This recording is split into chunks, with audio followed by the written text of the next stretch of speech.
Good morning everyone and welcome back. This session is for class 7th, subject Social Science, chapter number 10 of History, and the name of the chapter is 18th Century Political Formation. Here we'll discuss the political formation of 18th century, or you can say early 18th century first of all, near about the time period of Aurangzeb in 1707. Basically that Aurangzeb was last important ruler of Mughal Empire. After then the Mughal Empire started decline. The powers of Mughal Empire that was decreasing due to different reasons. So we'll discuss those reasons here.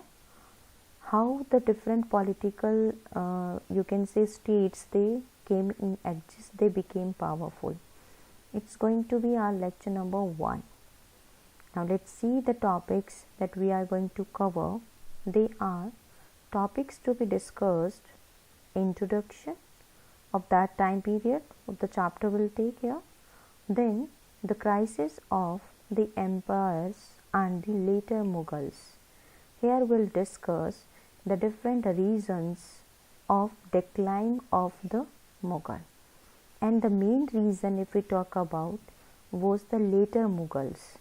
After Aurangzeb, the Mughal emperors, those were in power, they were weaker one, and the others, the smaller provinces or the new provinces, those came in exist, they took advantage of that due to the weaker emperors there in Mughal Empire.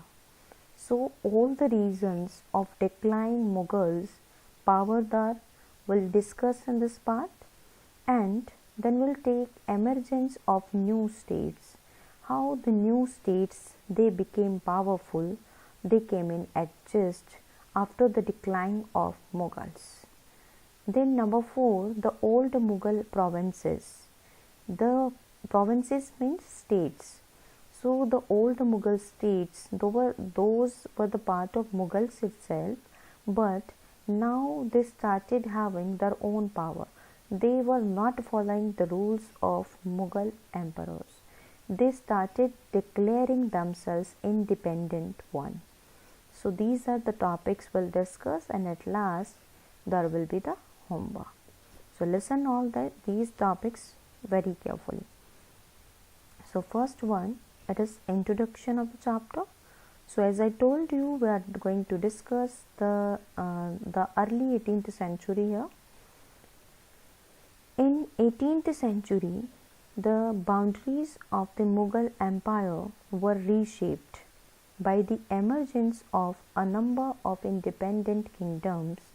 In this chapter, we'll read about the emergence of new political groups in the subcontinent during the first half of the 18th century.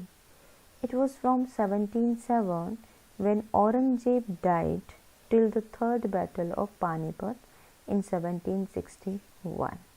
So the reshaped of the Mughal Empire means earlier most of the parts of subcontinent they were ruled by Mughals, but due to some reasons now the boundaries are reshaped because different new political groups they came in exist, they became powerful. Like we can take example of Hyderabad, Awadh, Marathas or Sikhs, Jats, they became powerful and they declared themselves independent from the Mughal powers. Here basically we can say that the last important ruler of Mughal was Aurangzeb. So after the death of Aurangzeb in 1707 and the battle of Panipat in 1761, that was the time period when different powers they were coming there in subcontinent, and there are different reasons are there for because of that the Mughal Empire that became weaker one. And if we talk about battle of Panipat, it is third battle. There at Panipat, the 3 important battles were fought The first battle of Panipat, it was 1726, it was fought, and the second one 1756 was fought, and this was the third one. Clear, between Marathas and Ahmad Shah Abdali. So let's discuss about the reasons for decline of Mughals. The crisis of empire means the weaker time period for empire and the later Mughals, how they became reason for the decline of the Mughals. Mughal empire started declining under Emperor Aurangzeb. The reason is Aurangzeb's different policies that he adopted. Basically, Aurangzeb, he was he had the different military or the religious policies. Under the military policies, he had different battles with Marathas, and they are in the Deccan part. So, due to that, the financial resources of his empire that he wasted there in the battles. So the policies, military and religious policies of Aurangzeb, due to that, the financial crisis that came there. So this was the reason. Then under his successor, the administration system broke down.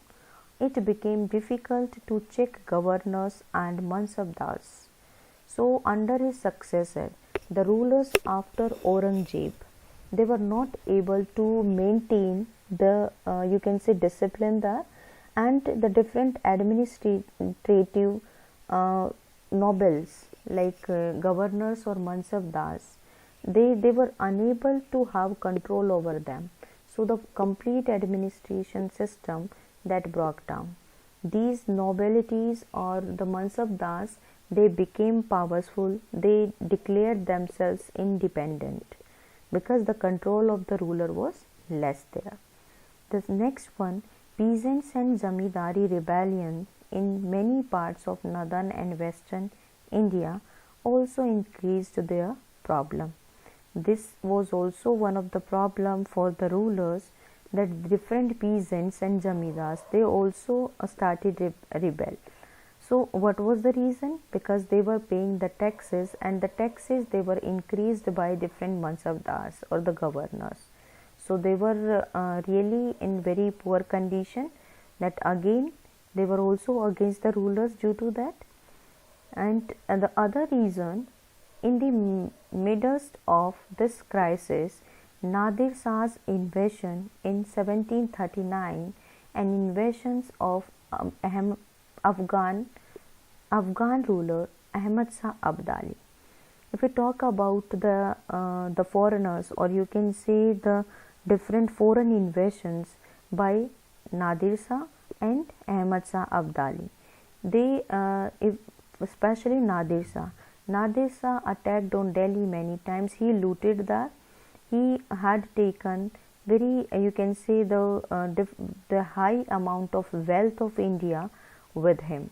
Even the very important Mayur throne, you can say More Singhasan, that was also looted by Nadir Shah there from Delhi.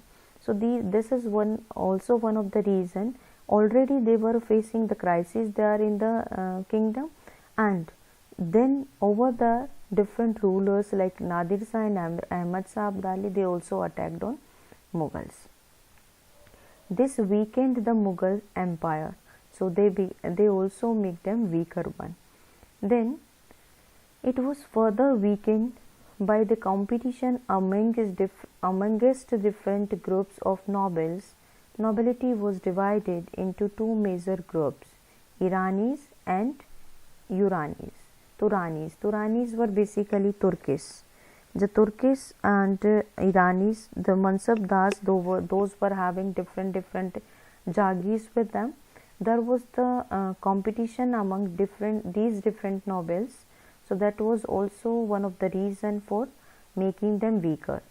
The next one, Mughal emperors became puppet in the hand of these two groups, Iranis or Turanis. These two groups of nobles, they both were having their own powers, and these rulers basically became the puppet in the hands of these groups, means they started obeying them, you can say. And it was the worst time when two Mughal emperors, Farrukhsiyar and Alamgir, were assassinated, and two other, Ahmad Shah and Shah Alam, were blinded by their nobles. So that was the really worst condition, when the rulers were assassinated and blinded by the nobles. So in this, how this Mughal empire that was declining, the power of Mughal empire that was really decreasing. So in conclusion, if we take here, so the main thing that we can understand here, the reason or the cause of decline Mughal empire, that was the first reason, we can say the weakness of later Mughals. Second, we can say the foreigners invasions, the foreigner attacks like by Nadir Shah and Ahmad Shah Abdali. And the third one, the emergence of new states and coming of Europeans also, we can take the Europeans, they also started coming here, and they started setting up their companies here like British, French, Dutch, Portuguese. And in result, we had seen in our Indian history that the Britishers slowly and gradually they had the power there in India, and they ruled here for many years. So these were the main reasons for decline that Mughal empire. The next is Nadir Shah's attack on Delhi. On the basis of some of the clues given here, some of the things, if we define here, that what things Nadir Shah had looted from Delhi, a little account it is given here. Like Nadir Shah's invasion on Delhi is described by one of the observers: 60 lakh rupees and some thousand gold coins, nearly 1 crore worth of gold ware, nearly 50 crore worth of jewels, most of them unrivaled in the world, and above including the peacock throne also. The more Singhasan, you can take it. It was very precious that belonged to India. It was looted by Nadir Shah. So this is account given by one of the observers that this much wealth of India that was looted by Nadir Shah, who was one of the Persian rulers. Clear? Then our next topic is emergence of new states, means developing of the new states there in India. Those became independent from the Mughal empire. With the decline of Mughal authority, the governors consolidated their authority. As the powers of Mughal rulers, it was decreasing, so the different governors, those were working under them, they started coming, they started showing their power, their authority there. The states were divided into 3 groups. In this way, the groups of different states, they were given there in 3 categories. Like the first one, old Mughal provinces like Awadh, Bengal and Hyderabad. These were the states of Mughal empire itself, earlier also, but now they became independent from the Mughal rulers.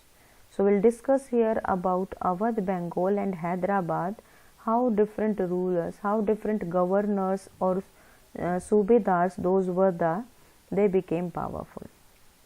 Second, we'll take here states which enjoyed considerable independence like Wat and Jagir.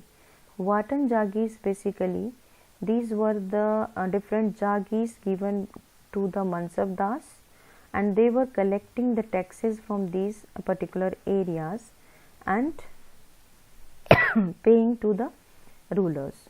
So here in Wat and Jagirs, basically the different Rajputs, they were famous. So we'll discuss here about them. Then the last group including states under the control of Marathas, Sikhs and Jats. So the third category, it was including the power of Marathas, Sikhs and Jats. That was also increased. So this is all about the emergence of new states, due to which the Mughal authorities' power that was decreased. So we'll take them one by one, and in today's lecture we'll take the first one only, old Mughal provinces. So the old Mughal provinces, the old Mughal states, you can say, these provinces including the states of Awadh, Bengal and Hyderabad. So all these provinces were founded by the members of the high Mughal nobilities. So high Mughal nobilities, these all were founded, means different governors or the subedars, they were working there on behalf of Mughal empire only, but slowly and gradually they became powerful and founded different new provinces there. So they were founded by the members of Mughal authorities itself, Mughal nobilities. Governors of these large provinces were Sahadat Khan from Awadh, Murshid Quli Khan from Bengal and Asaf Jahan from Hyderabad. So these all people, they became powerful in these provinces and declared themselves independent one from the Mughal rulers. So let's discuss about all these three. Hyderabad in South India. How the person who was governor here, Nizam ul Mulk Asaf Jahan, means Asaf Jahan was founder of Hyderabad state. He was one of the most powerful members in the court of Mughal Empire, Farrukhsiyar. Farrukhsiyar, the later Mughal ruler, he was the most important member there in the court of Farrukhsiyar, and he had the power there in Hyderabad for collecting taxes, or he had the military powers there, and he took the chance that he was taking different advantages. He took, like he took different good nobility from the northern part to that part of the south region, and there he increased his own power, and slowly and gradually he became the powerful one, and he stopped obeying the rules of the Mughal emperor. He gathered power in his hands and became the actual ruler of Deccan region, there in Hyderabad area. Then he brought skilled soldiers and administrators from North India. He ruled independently without seeking any direction from Delhi. In starting, he just had the little power there, but slowly and gradually he increased his power. He brought different skilled workers or the soldiers there from North India to the Deccan part, and became very powerful person there, and declared himself as independent one. And he stopped obeying the orders of the rulers there from Mughal Empire. That's why he stopped even seeking any of the direction from the Delhi. Then the second province, it was Awadh.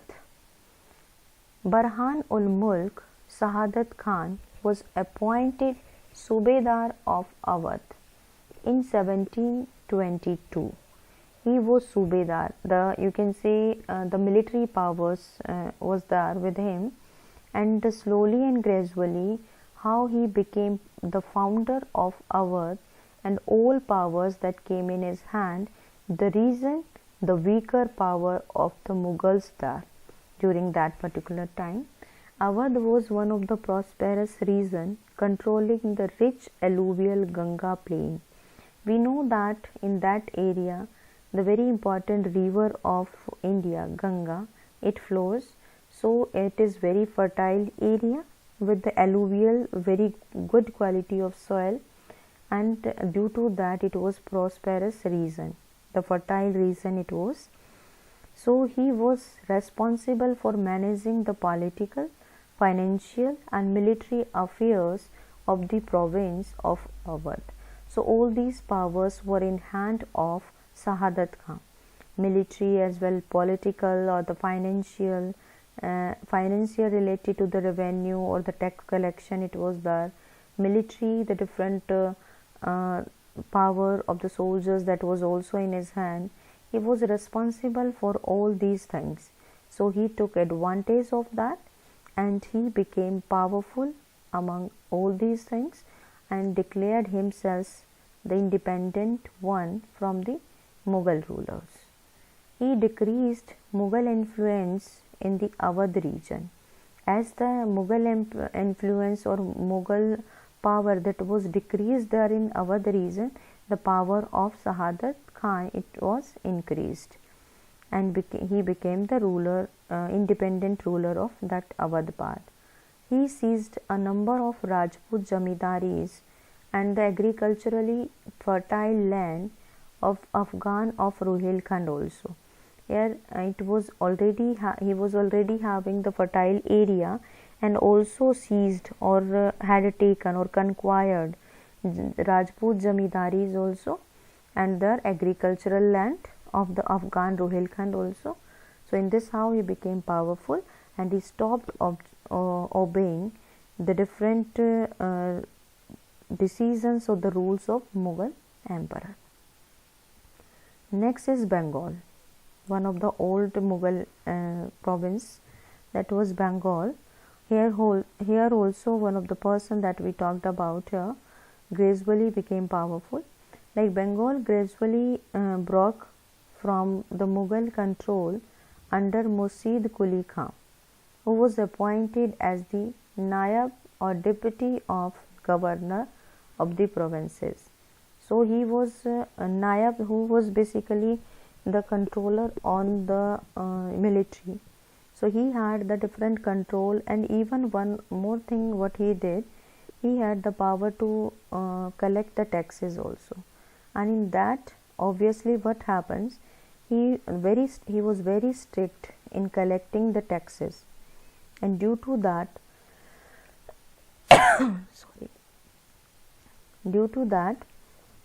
the condition of the peasants or the farmer, it was going very weaker. He was with the strictness he was collecting the taxes and not paying that completely to the rulers. So in this how the financially his condition, it was powerful there. Like the rulers of Hyderabad and Awadh, he also commanded a revenue administration of the state, and the power of revenue, the power of finance basically increased the power of Murshid Quli Khan there. Revenue was collected with the strictness from all jamidars, but it was not given to the Mughal emperors, or with the help of that revenue obviously he increased his power there in Bengal and became independent one from the Bengal, from the Mughal empire. So this is how these three provinces, they became powerful. So we have covered the crisis of the Mughal empire there.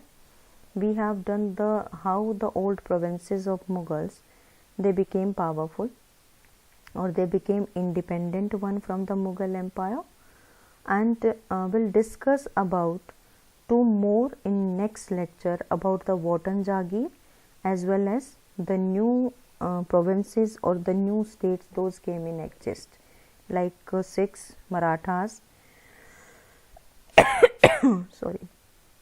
and Jars. So this is we will be completing in next lecture.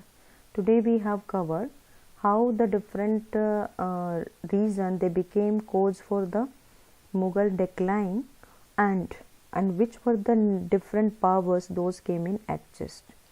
So now it's time for homework. This chapter will be for pen paper test. So the short questions you will prepare here from this chapter. Today's homework is read pages 135 to 145 of chapter 10 history and frame 20 short questions from these pages. and the leftover part will be taking in next lecture, and after then there will be the pen paper test. So each and every line thoroughly you will read and you will frame the short questions there. So that's it for today. We will be meeting for the next lecture tomorrow. Thank you and have a nice day.